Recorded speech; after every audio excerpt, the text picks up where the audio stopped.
I can only go so long before I need a forced fix.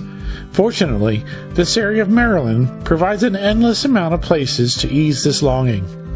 Outside Dickerson, Maryland is Sugarloaf Mountain, a privately owned natural area that is also a registered natural landmark due to its geological interest and stunning beauty. There are many hiking trails to explore, but mountain biking and even rock climbing are other adventure opportunities that this place provides. So along with my father, it was time to check out Sugarloaf Mountain and see for ourselves how awesome it was. And also, stay tuned after our hike as we take a quick side trip to the Monocacy Aqueduct, a marvel of engineering once part of the C&O Canal. It was a full day's adventure. And hello YouTube world. Trail Hunters here. Their second little episode for our Maryland adventure this year. And we're outside what town? We're actually outside of Dickerson is the nearest town. But this is called the Comus Road, and on that you'll find where we are, Sugarloaf Mountain. Yeah, Sugarloaf Mountain is the place that we're at in Maryland. And looks like we've already got our first, holy crap, overlook. Not going to do a whole lot of hiking, we're just here to see stuff like that.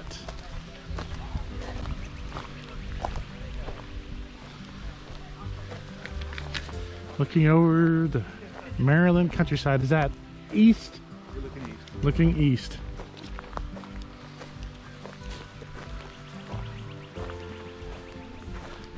And right off the bat, quite impressive. Wow.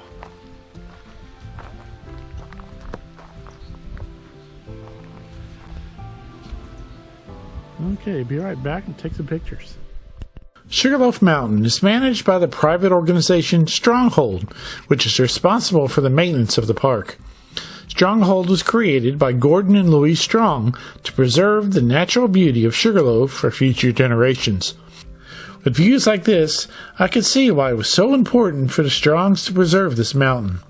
So far, I was in agreement. Sugarloaf was stunning. Sugarloaf Mountain. No drones! Gosh, why does everybody hate on the drone?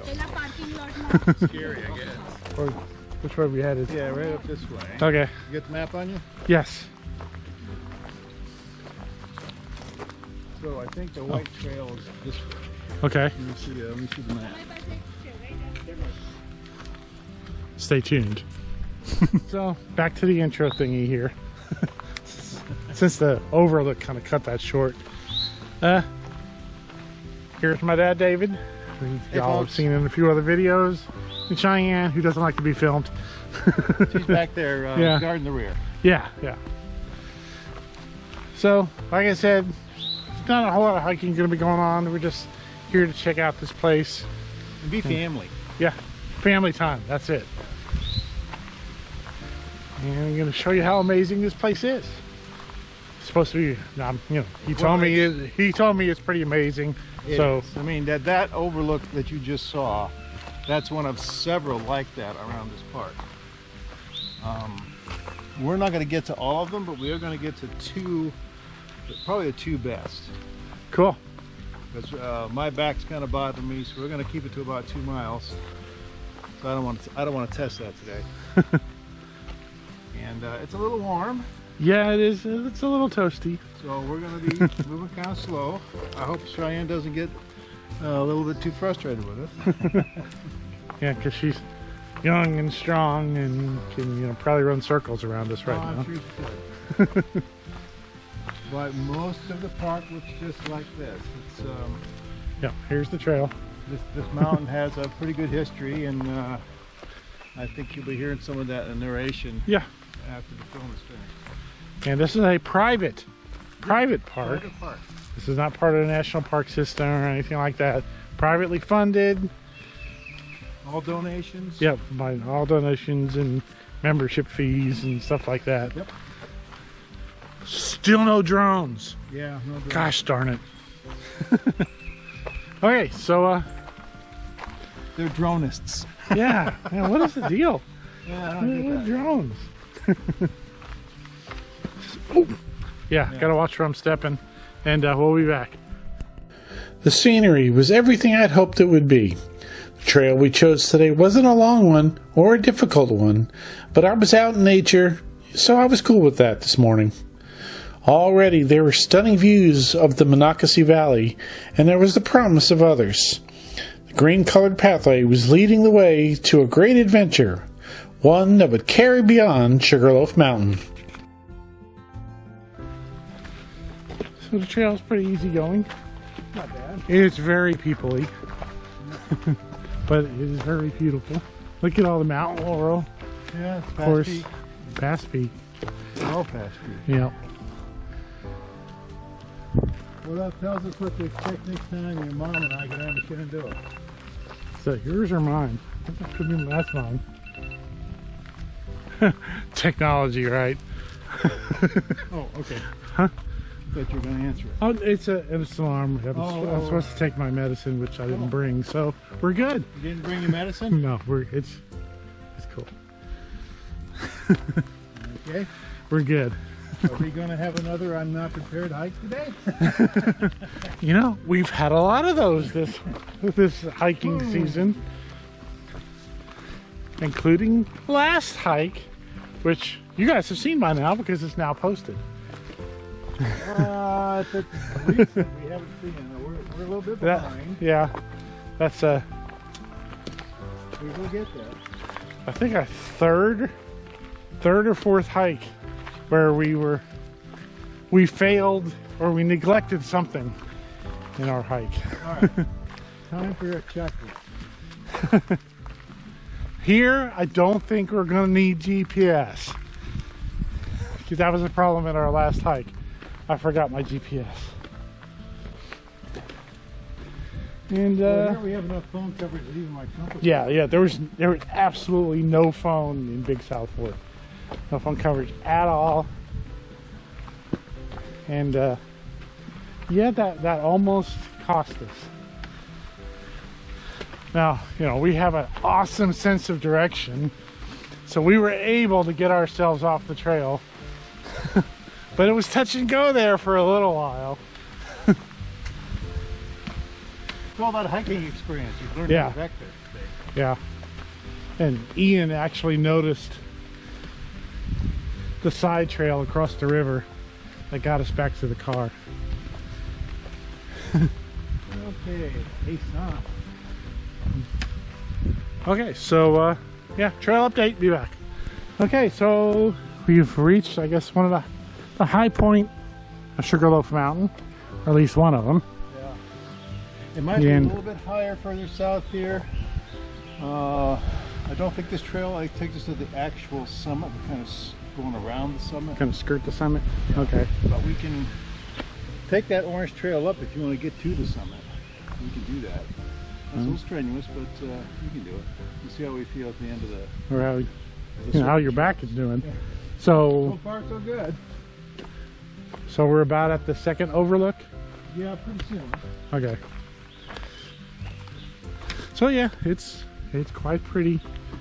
It's quite warm. Oh, there's some fern out there. Yeah, but it's not that prehistoric fern like in Shenandoah. The fern that wants to eat you. Alright, trail update, be back.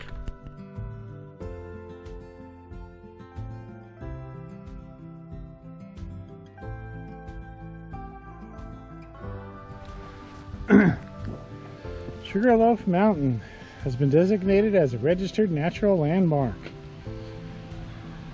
Department of Interior, 1969. And we're approaching another overlook.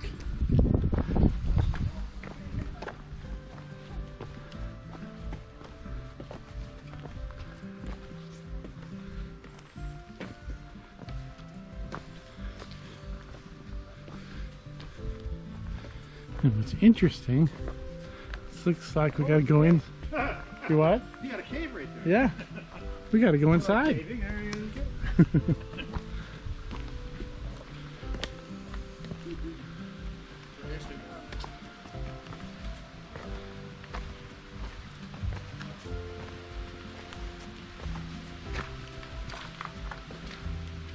Oh, this isn't how you go up though. Or maybe it used to be.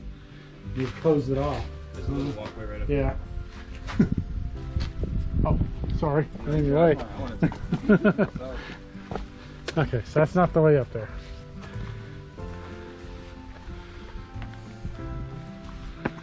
Okay.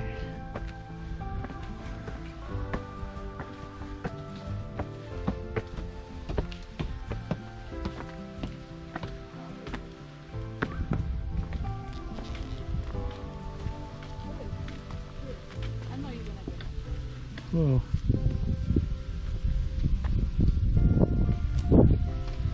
Looks like the top of all the rocks I filmed down there.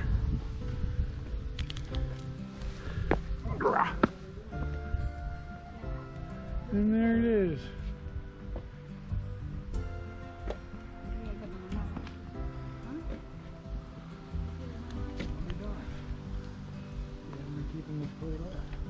Yeah, it's not as open as the other one. So we're looking west now, right? Now we're looking, checking the compass, but Or- I think that's due west.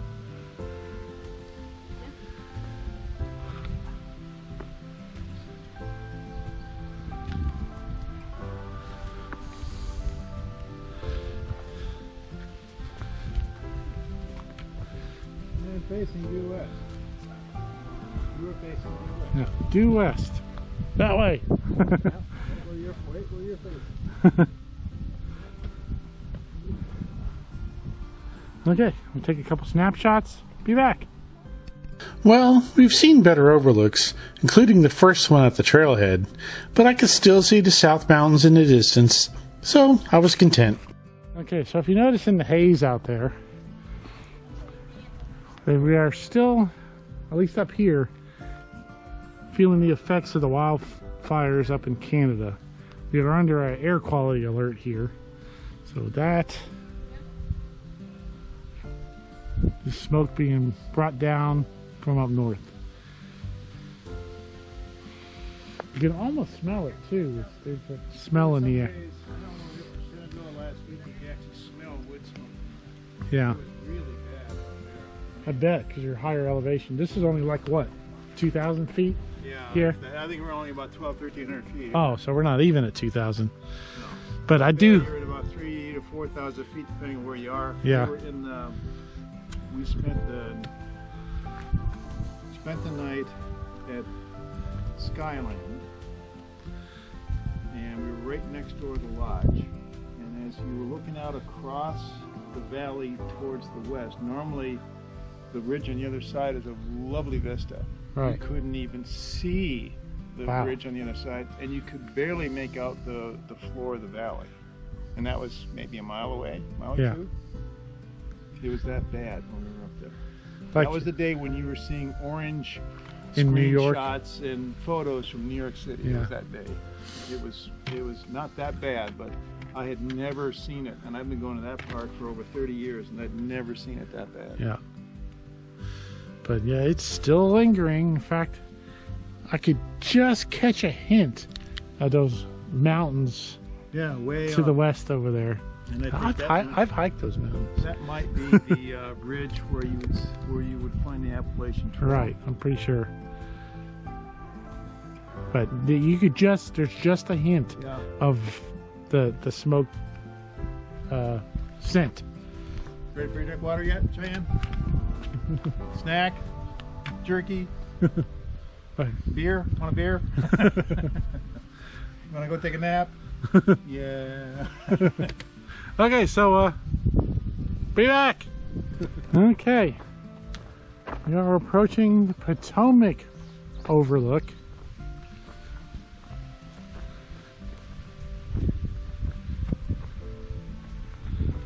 And more of the Maryland countryside and farms. There's a lot of farms in this area of Maryland. And that's, who knows what that is? Probably some electric plant or something over there.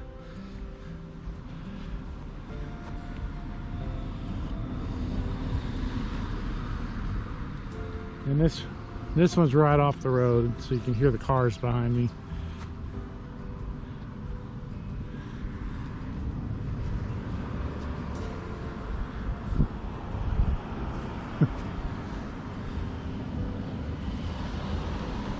Pretty cool though. Still a lot of trees kind of in the way. They're not doing as much of a job, but those towers over there, those smokestacks, that's a power plant over there. That's what I figured. And I think that's on. I think that's on the Maryland side, but I'm not sure. But the Potomac, you can't actually see the Potomac River, but it is. I was going to say, I assumed by the name that we were going to get to see the Potomac River, but nope, don't see it. But those hazy mountains far in the distance, I believe that is Virginia. And awesome. Let's see what direction we're facing. We should be facing the southwest. Yeah, or southeast. Feel southeast. West, southwest. Oh, southwest? Really? Yeah. I guess my sense of direction ain't so hot. Yeah, we're at we're facing at 240 degrees. That's west southwest. Felt like I was looking east, but oh well. I want to see where we are. That's where we are. Oh, we're near Adamstown, Maryland. And we're at 860 feet, and we're facing west southwest. That's due west is there, and towards the overlook is west southwest. Man, my sense of direction was way off. Okay, be back. I'm gonna take some pictures. I think there's one other thing we're. I think we'd like to take some pictures of the manor house on the way down to the bottom. Okay, be back. Okay, we're about to pass by the Strong's mansion. Got dudes with Gordon Strong, family home that built this area, and I'm gonna stick you up above the sunroof.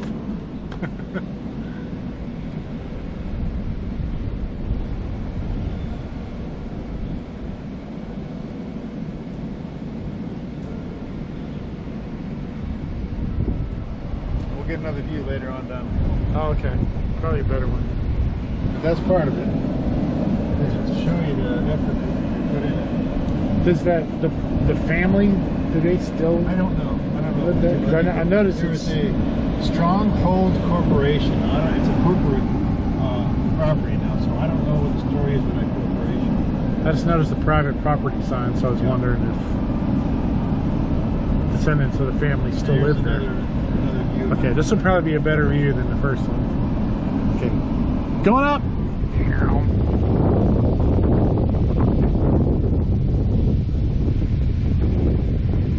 Oh yeah, oh yeah. Here we go.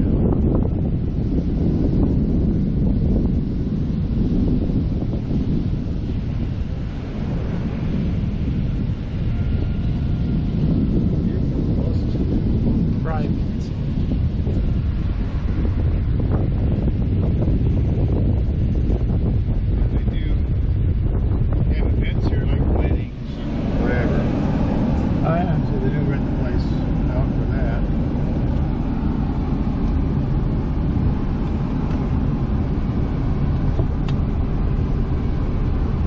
Okay, cool. What do we got going on over here?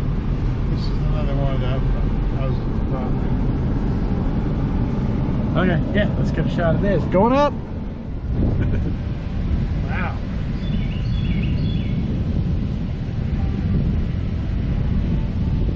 Westwood Mansion.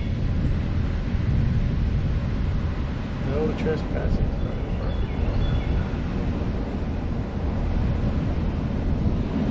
Okay, that was the Westwood Mansion. I think that's it on the way out. Yeah. Okay, so aside from beautiful trees and scenery, that's it for the Sugarloaf Mountain Park. Would you say this is more of a local? Yeah, it is. I mean, it is a national landmark, a historic landmark, but it is really, because it's a corporation, it's really sort of more of a locally known spot. I mean, you could put the link for the website at the end of the video, and people can go take a look. There's some really interesting things. I would suggest going and looking at it. And then if you're ever out in this area and you like to hike, well, here's a place to come. Yeah, there's plenty of other trails aside from the one that we did. So, yeah, there's lots more opportunities to explore in this place. So, I guess that's going to be it. For this place, we'll take you over to the aqueduct. Oh, yeah, that'll be a special feature. Okay, be back.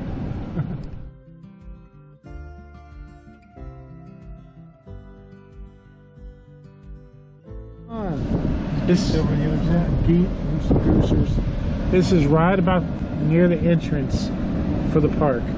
This is the road heading out of it. We've got this nice, gorgeous little pond right here. Look at the lily pads. Look, they got a big population of goosers. Check out the goose.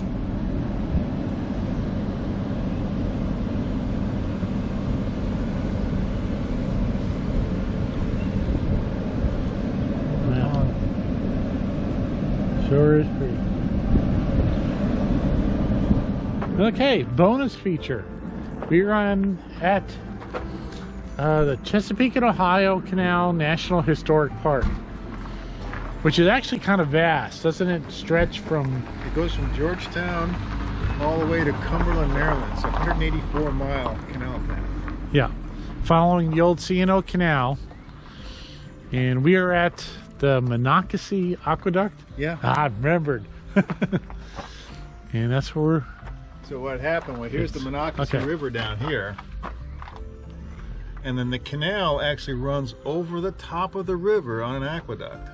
So they built a bridge for the river. For the canal. They built the bridge for the canal. For the canal over the river. Weird. Yeah. When he told me about this, I had to see it. Now, one of the interesting historical facts about this is that during the Civil War, when the Confederacy was up here, they tried to blow it up twice and couldn't do it. Couldn't do it. That's how well this thing was built. That's right. I'll show them a picture of that. Oh yeah. So this is the canal boats that they use to go up and down the C&O Canal with. And here's the bridge filled with water so they can get the boat over the river. Over the river. Yeah, I gotta check this out. Yeah. Oh, it's right there. Yeah.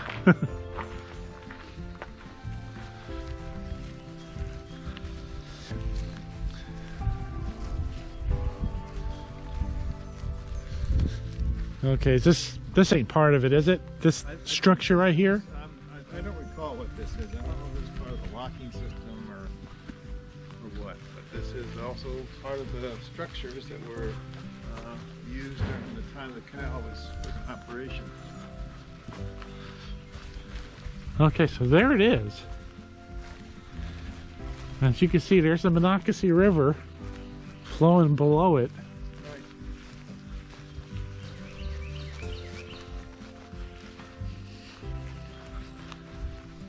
Maryland Historic Civil Engineering Landmark, C&O Canal. I have got to go over and see this.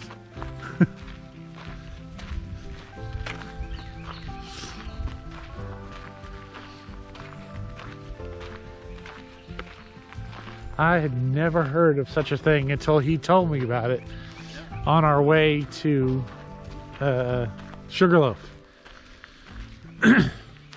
A water bridge. On the way out, we'll take a look at this historical marker. Okay. Kind of show some of the Civil War action. So this depression that you're coming up here on your right, that used to be where the canal would run through after it crossed the aqueduct. Let me get closer to you so they can hear. So this area down here, you can see where from the aqueduct, the water would then continue to flow this way, and the canal continued off in that direction. The towpath here is now a biking and hiking path. Right, and that's back in the day, the donkeys and stuff. Yep. would pull those big river boats down the canal from Maryland, Cumberland, Maryland, down to Georgetown. Down to Georgetown.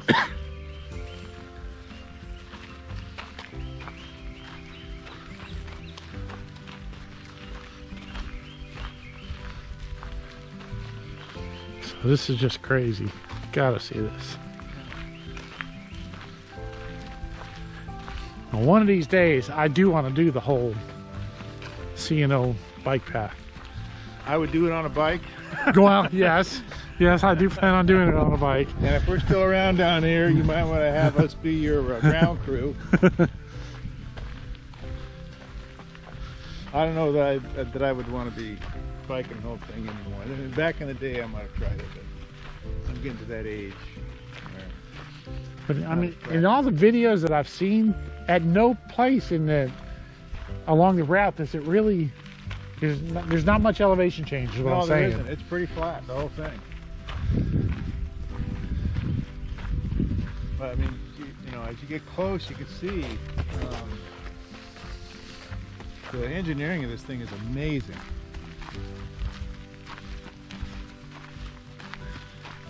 And so you can see the width of the Monocacy River.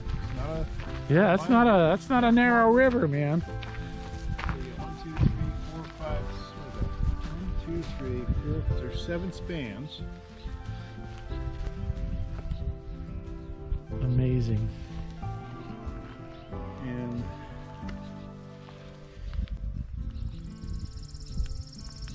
oops.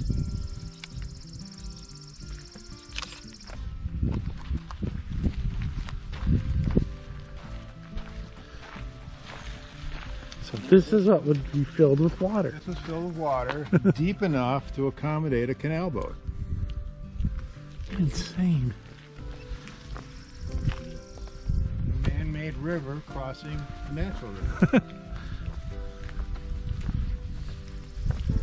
There was a time in our country when the canal system was a big part of our commerce. Yeah, is that the Potomac over there? Yeah, and here's where the Monocacy is meeting the Potomac River. So it's the convergence of 3 waterways. One man-made. And if you look upstream, you can see a railroad trellis, and it was the railroad that eventually put the canal system out of business.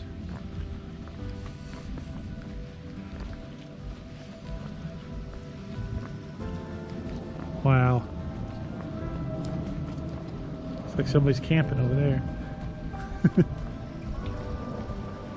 Now look at this. This is not a small river.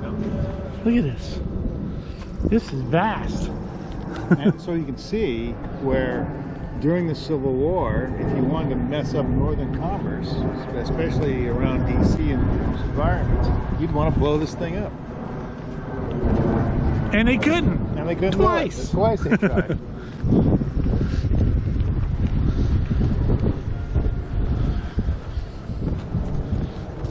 Wow. Look at that.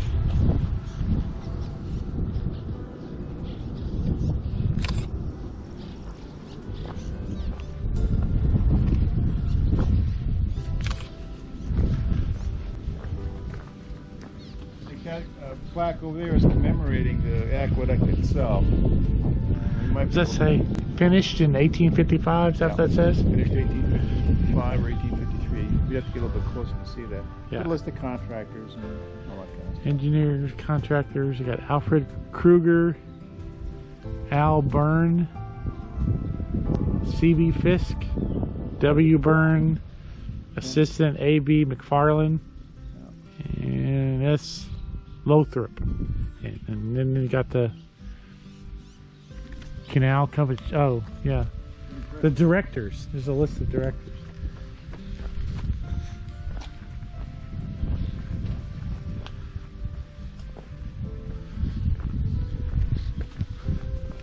Wow.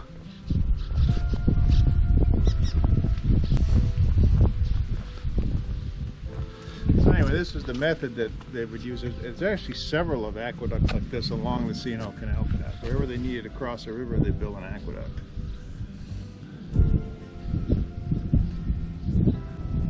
Cool. Hey, Somebody's leaving on a jet plane. Actually, they're coming into. Oh, they're coming into Dulles.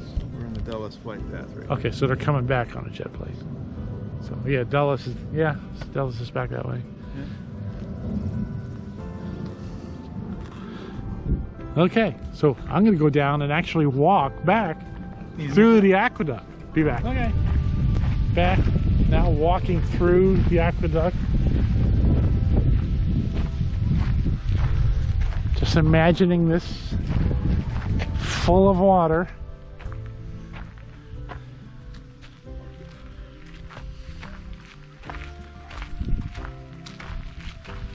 The donkeys walking along beside, pulling the canal boats down.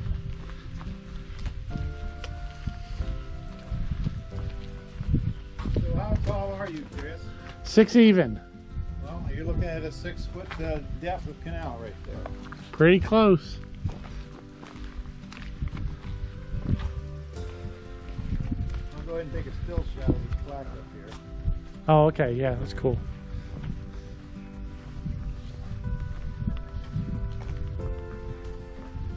A lot of people out enjoying the day, riding their bikes along here.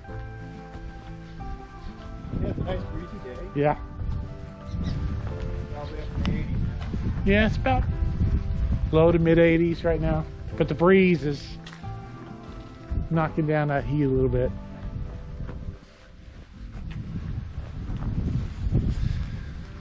So we have one more landmark to hit on the way back.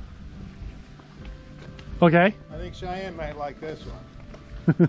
Rocky Point Creamery. Oh.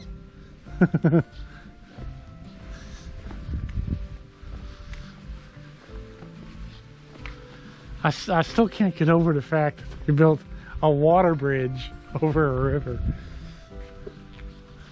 That's just insane.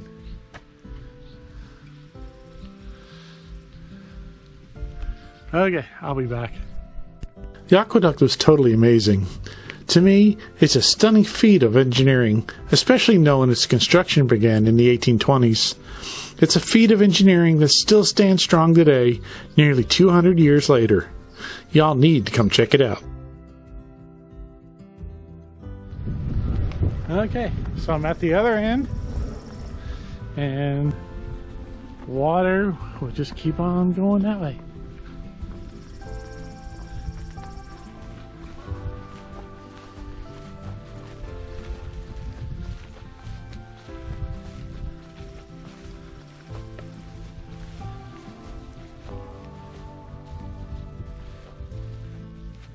And there's some people swimming in the river. Yep. I don't think I would do that. Well,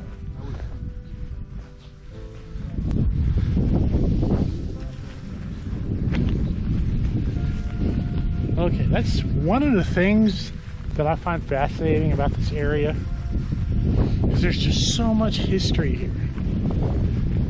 So I love the Maryland, Virginia, this eastern area, because I mean, face it, people were here a whole lot longer than they were in Tennessee. That's why there's so many, you know, towns and stuff that were here, you know, predate anything that's in Tennessee.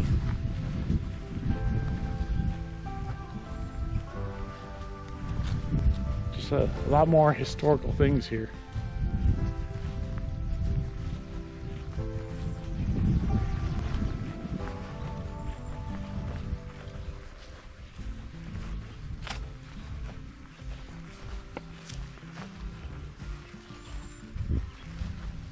It'd be cool just to get like a window in time to when this was being used, just to see it in operation. Yeah. If I had my own personal TARDIS, I'd do that. Yeah, because that is space and time. Yes. Okay. Another historical marker talking about, oh, there's a photo of it. 1892. Yep. Of course, it was it still being used in 1892? Yeah, it wasn't. I think it was the early 20th century when it was finally taken out of operation. Yeah. Here's some of the one of the lock keepers' houses. There's a few of those. Because they were lock keepers. I mean, these locks yeah had to be opened and closed by lock crew, and they'd have houses. Right. And now a lot of those lock houses still exist, and you could actually spend the night in them. Yeah, you can camp in them. Yeah. If you know you got to reserve it through the Park Service, right? Right. Yeah. Right.